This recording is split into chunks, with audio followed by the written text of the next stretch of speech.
Bonjour, j'espère que tout le monde va bien. Aujourd'hui, je vais dans un premier temps vous expliquer ma méthode pour peindre en valeur de gris et dans un second temps vous expliquer pourquoi beaucoup d'artistes dans l'industrie du jeu vidéo le font. Ne décrochez pas et restez bien jusqu'au bout car c'est très important si vous voulez améliorer rapidement votre workflow.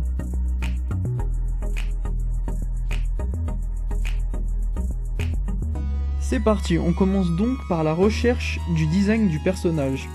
Tout d'abord, je savais à peu près ce que je voulais dessiner, donc j'ai commencé à chercher des références.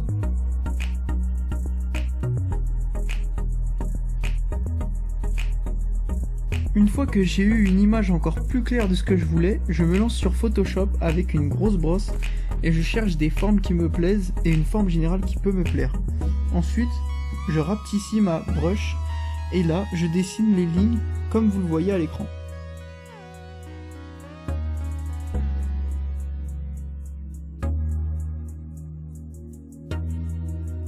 Si vous êtes intéressé, je peux vous partager mes différentes brosses et vous montrer comment les faire.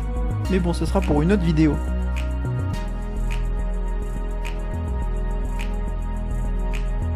La prochaine étape est d'ajouter une teinte à mon personnage. Pour ce faire, je le sélectionne avec l'outil lasso.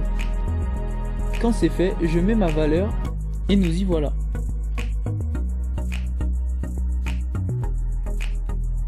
On veut maintenant donner du relief au dessin. On va donc ajouter grossièrement dans un premier temps les ombres.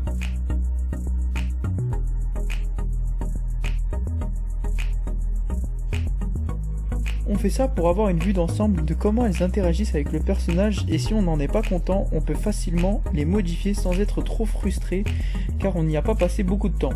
On fait le même processus pour là où la lumière interagit avec le personnage.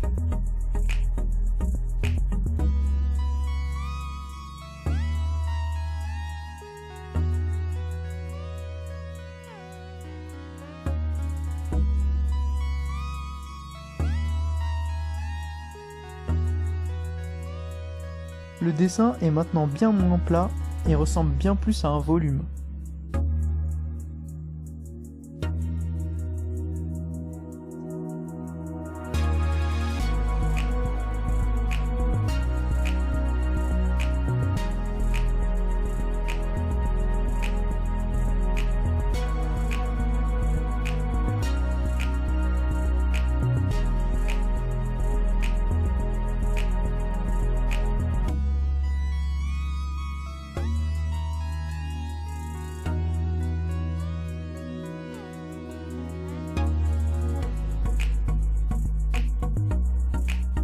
La dernière étape est aussi la plus longue, c'est l'étape de rendu. Pour cette étape, je vais me laisser guider et jouer avec les différentes valeurs de gris que j'ai déjà posées sur le dessin.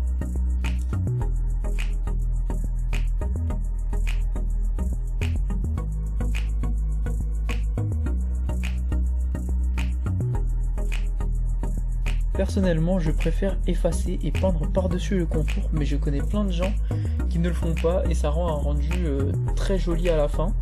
C'est à vous de voir selon le style que vous avez et selon le dessin que vous voulez obtenir. J'aime bien passer beaucoup de temps sur la tête pour bien détailler afin d'attirer le regard vers cette dernière. Donc finalement la technique là, c'est de jouer sur le contraste afin de faire ressortir certains éléments par rapport à d'autres et d'attirer le regard vers là où vous voulez qu'il aille, tout simplement.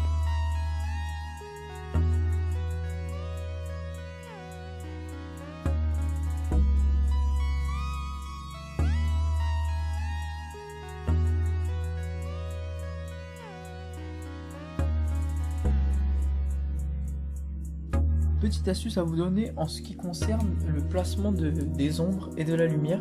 Donc choisissez bien d'où elle vient, la lumière, et mettez-vous à sa place. Imaginez que vous êtes la lumière et imaginez quelle partie du corps vous toucherez et quelle partie vous ne toucherez pas.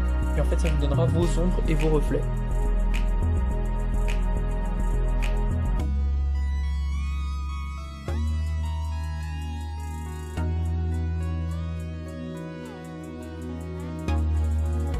J'estompe les différentes valeurs entre elles afin d'avoir les surfaces les plus lisses possibles. Évidemment, ça dépend aussi du matériau et de la texture que vous voulez peindre.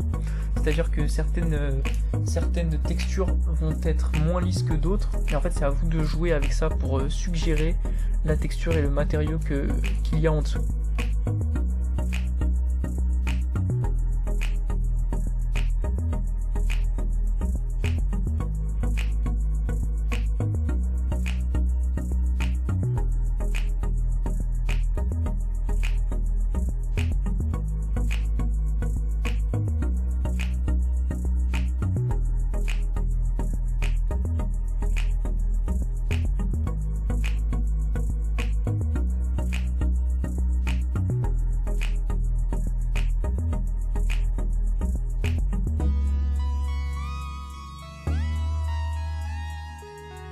Bon, c'est bien beau tout ça, mais à quoi ça sert? Donc premièrement, c'est utile pour se concentrer sur le volume et les contrastes sans être gêné par le souci de bien choisir les couleurs. En effet, pour beaucoup de gens, dont moi le premier, les choix des couleurs peuvent interférer dans la compréhension du volume. Car en se concentrant plus sur la couleur, on peut plus facilement faire des erreurs de gestion de contraste, volume ou encore de lisibilité de l'image.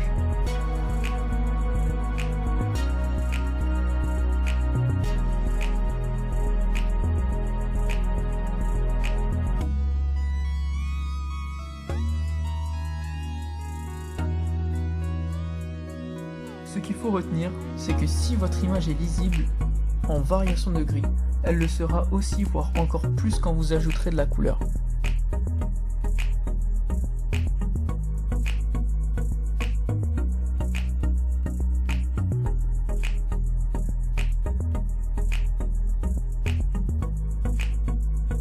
Cela nous amène donc à la deuxième raison, le design de l'image.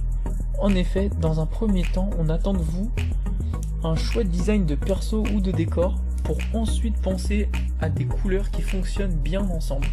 Cependant, l'inverse n'est pas valable. Si vous avez de bonnes couleurs, mais avec un mauvais design, ce sera très long, voire mission impossible à rattraper et à modifier.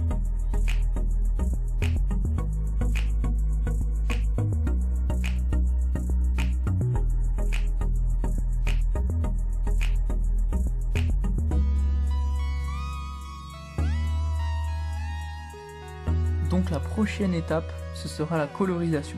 Je vous montrerai comment le faire très facilement et comment la changer encore plus facilement dans ma vidéo de dimanche prochain. C'est une technique très utilisée par les concept artistes et qui vous facilitera énormément la vie. J'espère que vous serez au rendez-vous.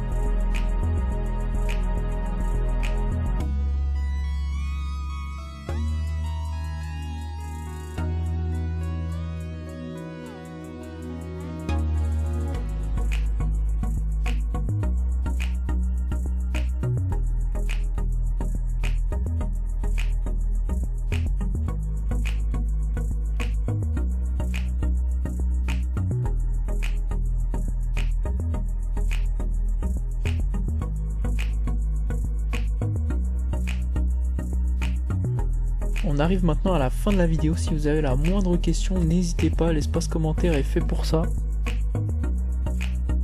Si vous avez un sujet que vous aimeriez me voir traiter en vidéo, faites-le moi savoir aussi. Merci d'être resté jusqu'au bout. N'hésitez pas à liker, partager avec vos amis et à vous abonner en activant la petite cloche pour être au courant de la sortie de mes dernières vidéos. Sur ce, je vous dis rendez-vous à la prochaine vidéo.